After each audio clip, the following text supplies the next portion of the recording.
Muchas gracias por la invitación, gracias a las compañeras y compañeros del peronismo militante, gracias a la UNLA. Está bueno el Congreso y está bueno debatir y pensar, porque la verdad que nosotros el año que viene tenemos dos problemas. El primer problema que tenemos, que es muy serio, es ganarle a Cambiemos y a Macri. Ganarle en defensa del pueblo argentino y de la nación argentina, simplemente para evitarle más daño y más sufrimiento. Pero el segundo problema que tenemos es si ganamos, ¿cómo vamos a reconstruir este país? Porque vamos a tener que reconstruir mucho del tejido social, económico, productivo, cultural, político. Llegamos con una sociedad fragmentada, partida, con crisis de representación en muchísimos lugares y con algunos liderazgos fuertes, pero vamos a tener muchísimas dificultades. Y lo vamos a hacer en un mundo donde nadie regala nada, que está en una enorme transformación, en donde la palabra incertidumbre sobre el futuro se ha puesto de moda y donde habrá que trabajar mucho. Yo voy a ser breve, adhiero muchas de las cosas que se han dicho y se ha hablado bastante, de hecho. Una reflexión sobre la política, las políticas públicas. En general, el establishment en los temas de política exterior o de inserción argentina, el neoliberalismo, pero no solo el neoliberalismo, buena parte de las fuerzas conservadoras y buena parte de un peronismo que se descubre conservador, tienen dos o tres ideas fundamentales acerca del ejercicio de la política exterior. No hablemos todavía de los objetivos. La idea de lo que es la defensa de la Argentina o del accionar externo es que de lo que se trata es de ver qué quieren, qué plantean, qué piden los poderosos y hacer un porcentaje elevado de eso que piden. Es decir, si la gran potencia pide 100, bueno, hagamos 70, 75, 80 de lo que pide y se entiende que eso es un buen resultado que favorece a los argentinos. ¿Por qué favorecería eso a los argentinos? Bueno, porque la lógica que está detrás de eso es que la forma de que un país crezca es asociándote con el más fuerte y el más exitoso. Yo tuve una discusión hace poco en Marruecos con un señor que me sorprendió porque era de Itamaraty, el director de asuntos estratégicos, de un centro de estudios estratégicos, y el tipo, era una reunión en Marruecos sobre los países de la Liga Árabe y América Latina, y era una reunión sur-sur. Bueno, el señor empezó diciendo, eso del sur-sur no sirve para nada, son todas estupideces. ¿Qué vas a hacer reuniones de pobres? Los pobres lo que tienen que hacer es buscar a los ricos, que son los que tienen el capital, y los pobres lo que tienen que poner es el trabajo barato y la materia prima. Esa es la forma que le va bien al mundo, todo lo demás son estupideces. El señor dijo eso y yo concluí bastante rápido, llegó Bolsonaro. Esto es lo que está pasando. Y efectivamente tan escandaloso fue lo que dijo este enviado, que el embajador de Brasil en Marruecos hizo un comentario después diciendo, bueno, el fulano, que es un embajador también, es un hombre que siempre se ha caracterizado por ser tan provocador en sus pensamientos y en sus ideas, pero debo decir que ese no es el pensamiento de Brasil, no es el pensamiento de Brasil hasta, ni siquiera del de Temer, pero eso dura hasta el 1 de enero, que es cuando asume. O sea, este es un mal tradicional del neoliberalismo, pero de un pensamiento también muy snob, muy tilingo, muy tradicionalmente gorila en la Argentina. El problema de la Argentina es esta voluntad de hacernos los diferentes y plantearnos que tenemos intereses diferenciados respecto a los grandes. Nosotros lo que tenemos que hacer es acompañar a los grandes y ahí está nuestra suerte. Por eso el gobierno de Macri planteaba como problema: tenemos que romper el aislamiento e insertarnos en el mundo. ¿Y qué era insertarnos en el mundo? Insertarnos en el mundo básicamente fue pagarle a los fondos buitres, o sea, pagar como 15.000 millones de dólares de lo que quedaba pendiente del default que habían hecho ellos, ¿no? Que había hecho Cavallo en su último día de gobierno de la Alianza. Y el eje central, porque creen y reconocen ese poder de la financiarización en la economía mundial, era: hay que arreglar con ellos. Arreglamos con el sector financiero y a partir de ahí va a llegar el dinero, va a llegar las inversiones, va a funcionar todo bien. Obviamente nada de eso pasó, pero sí tuvieron un reconocimiento del sector financiero y más. Vino el presidente Barack Obama, ustedes se acuerdan, el presidente Barack Obama por 15.000 millones de dólares creo que va a cualquier parte del mundo, si tenemos en cuenta que todos esos fondos eran norteamericanos y al que se le pagaba era a pedido de un juez de Manhattan. Así que eso me parece que es un elemento a tener en cuenta. Nosotros, en general, pensamos al revés. Y eso está muy en el pensamiento nacional, y eso es, el que habla mucho de eso es Jauretche, ¿no? Que siempre es bueno leerlo para tenerlo presente. El punto central de una posición en política exterior es la defensa del interés nacional. Entonces, la primera pregunta no es qué me están pidiendo y cuánto les puedo dar, sino qué queremos nosotros y qué nos interesa a nosotros en una reunión, en una negociación, en una declaración, en un momento X. Y eso es una cosa que no se suele hacer como ejercicio. Y eso, honestamente, eso es lo que a mí más me chocaba de buena parte de la experiencia de funcionario. Porque muchas veces ibas a reuniones y te contaban, te preparaban y te decían: bueno, el otro va a pedir tal y tal cosa. Muy bien. ¿Y nosotros qué queremos? Porque claro, si el otro te pide 10, pues decir: bueno, si le doy 7 o 6,5, no está mal. A lo mejor hay que darle 10 si lo que pide está bien. A lo mejor no hay que darle nada. Si eso, y además, ¿qué vamos a pedir nosotros? Es decir, ¿dónde se para la defensa del interés nacional como una construcción que tiene que ver con la construcción de poder en términos del conjunto de la sociedad y del Estado argentino? Una consecuencia de este debate muy directa es, por ejemplo, la política hacia Malvinas.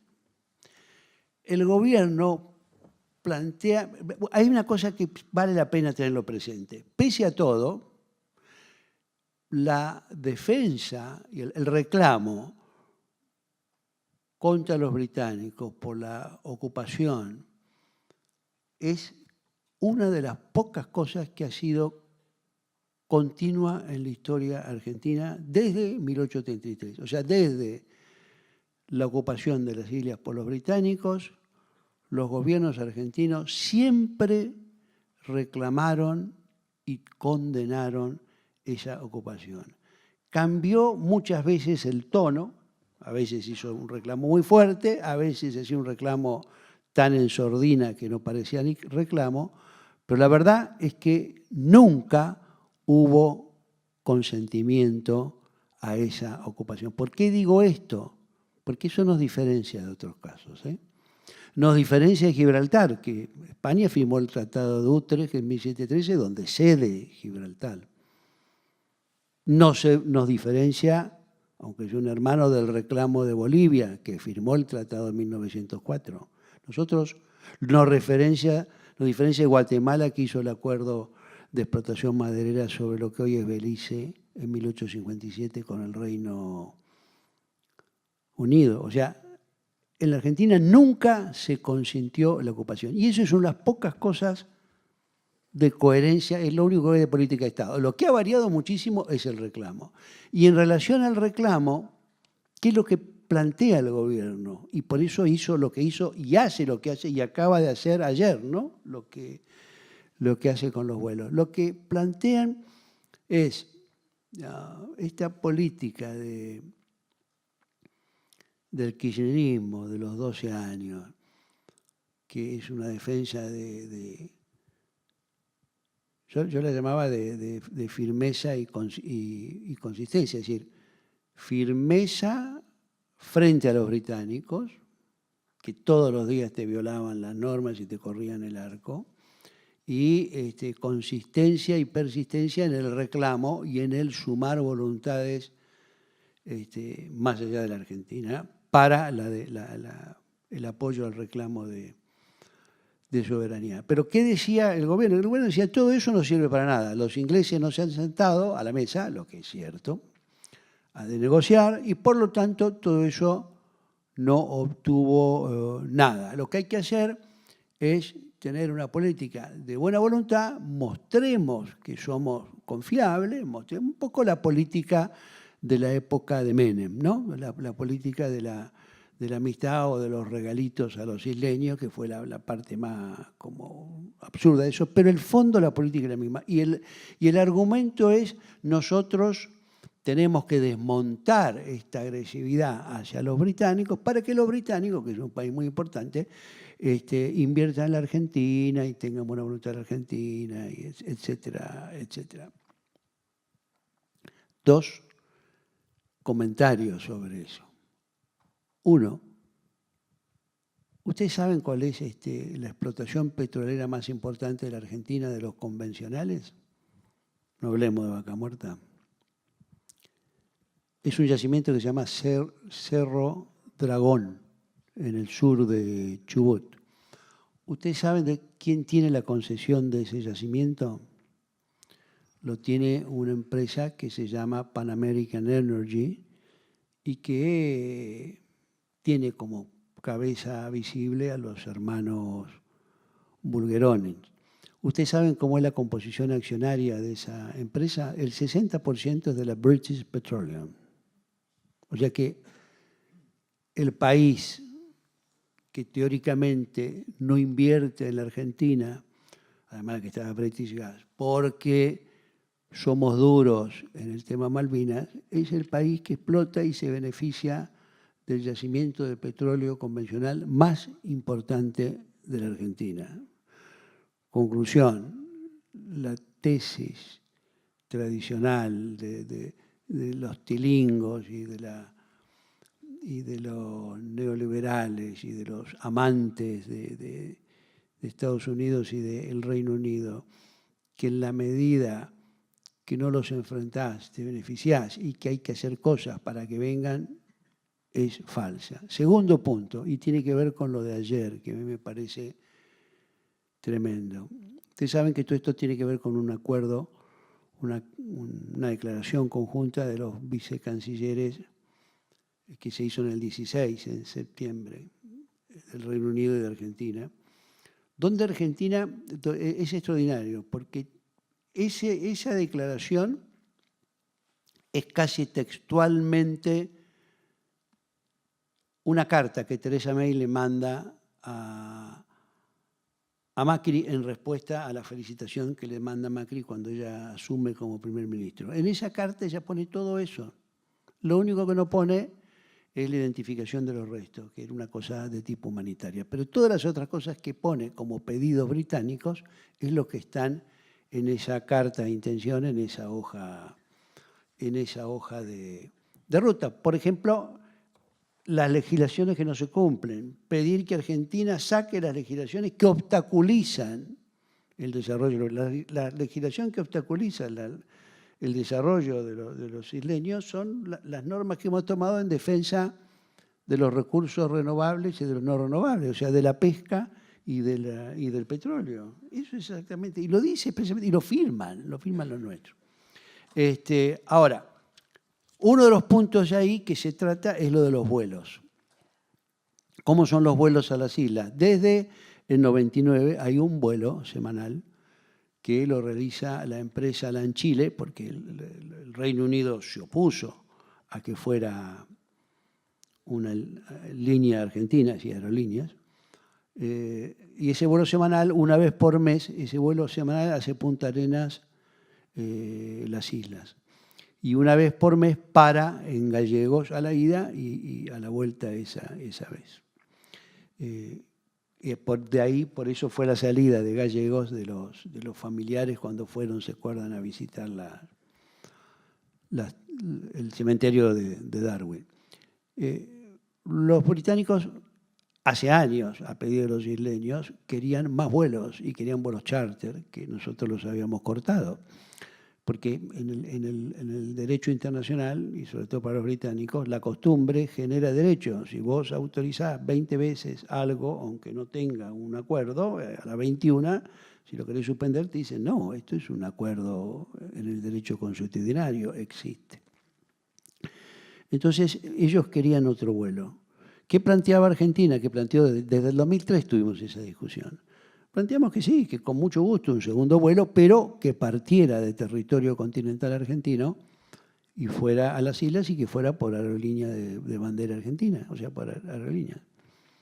Ellos nunca consintieron eso y ahora el gobierno acaba de ceder un vuelo que probablemente sea desde Brasil, que haría una parada por mes en Córdoba. Así lo mismo de Río Gallegos, pero saliendo, en vez de Chile, de Punta Arenas, saliendo de Brasil. ¿Es lo mismo que salga de Punta Arenas que de Brasil? No, es mucho peor. ¿Por qué es mucho peor? Porque el vuelo que sale de Punta Arenas sobrevuela espacio aéreo administrado y controlado por la Argentina. Nosotros no controlamos el espacio aéreo y no podemos administrar el espacio aéreo de las islas porque obviamente están ocupadas. Pero ese vuelo o sea, para poder hacer ese vuelo de Punta Arenas, aunque no baje, tiene que tener la aceptación de las autoridades aeronáuticas argentinas que están en control. O sea, porque pasa por nuestro espacio aéreo.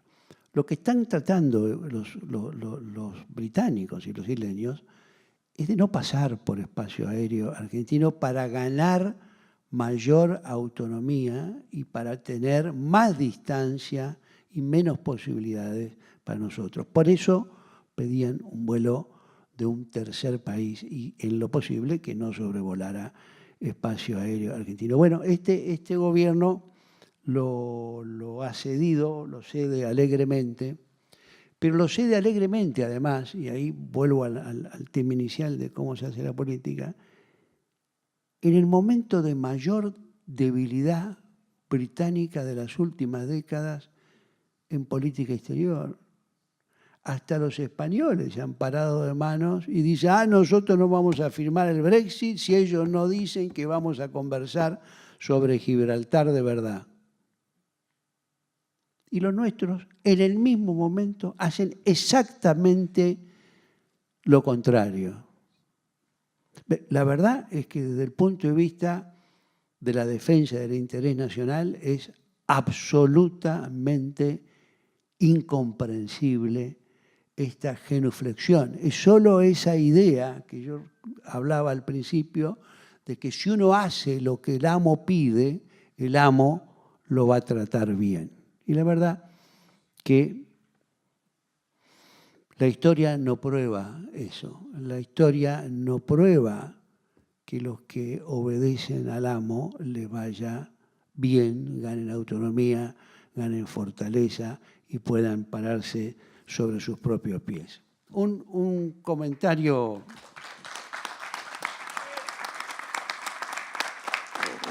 Gracias.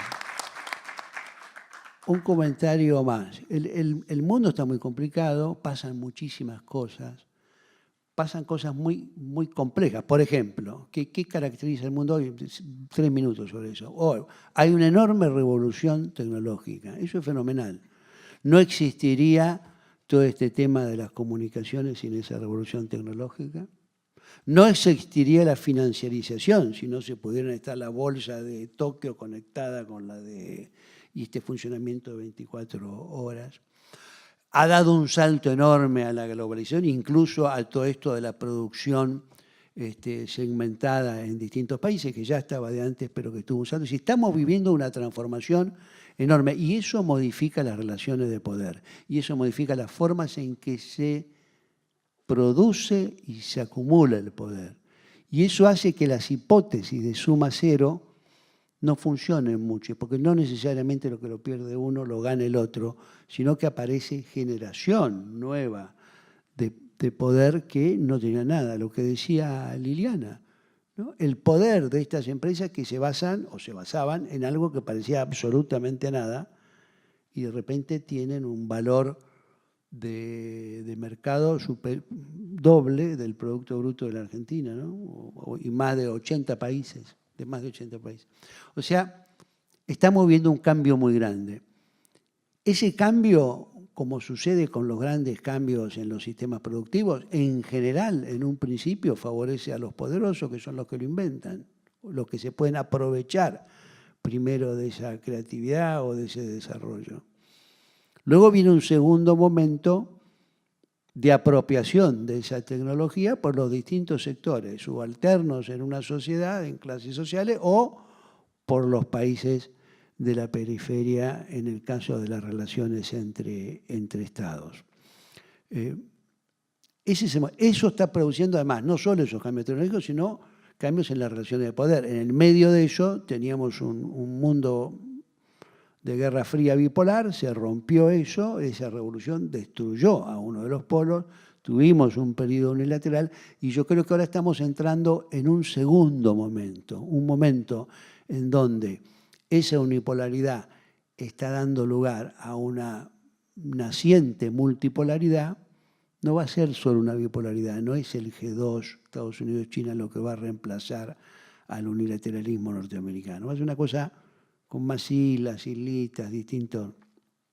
Y al mismo tiempo creo que estamos cambiando en un momento, en cuanto a esto de la revolución tecnológica, estamos llegando al momento en que hay una apropiación de poder por parte de los países periféricos que está transformando también su realidad. Quizás el hecho más obvio es que el enfrentamiento comercial, que Estados Unidos llama la guerra comercial con China, tiene básicamente que ver con un problema que no tiene nada que ver con lo comercial en sentido estricto, es decir, con cuánto importa y cuánto exporta. Tiene que ver con que el objetivo de China del 2025 es lograr la igualdad con Estados Unidos en relación a la inteligencia artificial y que en el 2030 lo van a pasar. Eso es lo que no está dispuesto a aceptar Estados Unidos y pareciera decidido a cortarlo, a interrumpirlo, a enfrentarlo. Este mundo así tan difícil, con tantos poderes que están por encima del Estado, porque es cierto lo que se dijo acá, y se decía en la otra mesa, lo decía Carlos, ¿no? Acerca de el debilitamiento del Estado-Nación. Es verdad. Las gafas necesitan un poco el Estado de Nación. No es que no lo necesiten nada, ojo. Necesitan un Estado de Nación que por lo menos mantenga cierto orden y dé algunos palos para defender algunas cosas. Pero es cierto que necesita, por ejemplo, un sistema de administración de justicia mucho menos serio o importante de lo que era antes. ¿Por qué? Por lo que se dijo acá también, porque los problemas serios de ellos lo van a dirimir en tribunales externos y que además son privados. Van a ir al CIADI, se van a la Cámara de Comercio de París, se van a un Cintral en Viena. No importa mucho si el juez federal de acá diga lo que diga, que no importa. Entonces, que los jueces federales sean chantas o tengan servicio de cualquiera, no es un tema que preocupe a los grandes intereses económicos. Hay debilitamiento del Estado frente a estos poderes transnacionales, sí, hay debilitamiento. Pero al mismo tiempo, creo yo, hay oportunidades. Y ahí tiene que verlo también lo de cómo construimos esa subjetividad. Yo creo que si hacemos una visión muy orwelliana de lo que pasa y que los datos nos dominan todo y que nos venden todo y que nos hacen votar como ellos quieren, bueno, entonces rindámonos porque estamos perdidos. Yo creo que no. Yo en eso soy optimista. Creo que al contrario, creo que un país como la Argentina, que es un país mediano, lo que está pasando en el mundo y las distintas tensiones le dan importantes oportunidades de ganar autonomía y ganar en posibilidades de desarrollo y de bienestar para su población y de mayor justicia social. No mecánicamente, no es que si te quedas ahí esperando te va a ir bien, si te quedas esperando te va a ir mal, pero sí podemos construir una Argentina distinta. ¿Por qué? Bueno, porque todas estas tensiones, toda esta multipolaridad que se desarrolla, nos genera espacios políticos y económicos de acción donde podemos construir mayor autonomía. De hecho, lo que estamos viviendo en la región, ¿por qué hay una especie de nueva ola neoliberal? Bueno, por varias razones. Podemos discutir a por qué llegamos hasta cierto lugar y después no pudimos avanzar, si eso es que alcanzamos una meseta, si esto es que no pudimos o no supimos. Podemos, pero sí está claro que hay una ofensiva y que se han reorganizado los sectores poderosos económicos de los medios, con la participación activa de sectores del Poder Judicial y del sector financiero, pero que eso tiene un gran apoyo también de la gran potencia, ¿no?, de Estados Unidos. Y eso quiero hacer una observación. Cuando al comienzo de este siglo se desarrollaron buena parte de los gobiernos nacionales y populares en la región, Estados Unidos, después del 2001, había establecido que su prioridad estratégica era la lucha contra el terrorismo internacional. Y se fue primero a Afganistán y en el 2003 a Irak. Más allá del petróleo y todo lo que sabemos, lo cierto es que su prioridad estuvo puesta en eso. Y eso está en los papeles. Y nosotros, eso la verdad es que nos dio más autonomía en la región, porque acá, en nuestra región, no había terrorismo internacional. Por más que la Triple Frontera y Patricia Bullrich trate de descubrir guerrilleros del Hezbollah en distintos comercios de venta de telas en Foz de Iguazú, lo cierto es que nosotros no teníamos una prioridad estratégica en esa amenaza de seguridad. Pero es Estados Unidos el que cambió la amenaza de seguridad en el 2013, en realidad, que dice, no, la principal amenaza a la seguridad de Estados Unidos proviene de China y la segunda de Rusia. O sea que estos poderes locales que realizan esta restauración neoliberal coinciden con Estados Unidos, que descubre que el que era entonces ahora su principal desafío a la seguridad nacional se había transformado en el primer socio comercial, por lo menos de muchos de los países. Resulta que era el primer socio comercial de Brasil, de Chile, de Perú, el segundo de la Argentina después de Brasil, y además no era socio comercial simplemente, sino que empezó a meterse en inversión en infraestructura y de hecho se transformó también en agente financiero. Basta recordar el swap que el gobierno actual acaba de ampliar recién en 8.000 millones de dólares equivalentes en yuanes, después de decir que iba a destruir todo lo de la relación con China, etcétera, etcétera. Terminando, me parece que es obvio que hay que hacer una inversión casi de 180 grados en la política exterior. Tenemos que retomar la defensa del derecho internacional. Argentina es un país mediano. Si no hay derecho internacional, que hay poco en el mundo, cuando haya menos es peor, porque si no hay derecho, rige la fuerza. Y si rige la fuerza, triunfan los más poderosos. Por eso Argentina defiende tanto el derecho internacional, aunque sabe que se cumple poco. Por eso defendemos el multilateralismo, porque es un sistema que hay que cambiar, porque es obvio que está desfasado del mundo que vivimos, pero tenemos que sostener, y por eso está claro que el eje principal es la defensa de la soberanía. La defensa de la soberanía hay que defenderla en todas partes, en todos los escenarios, en la cultura, en la política, en la economía, en el comercio, en la tecnología y, por supuesto, en la defensa y en la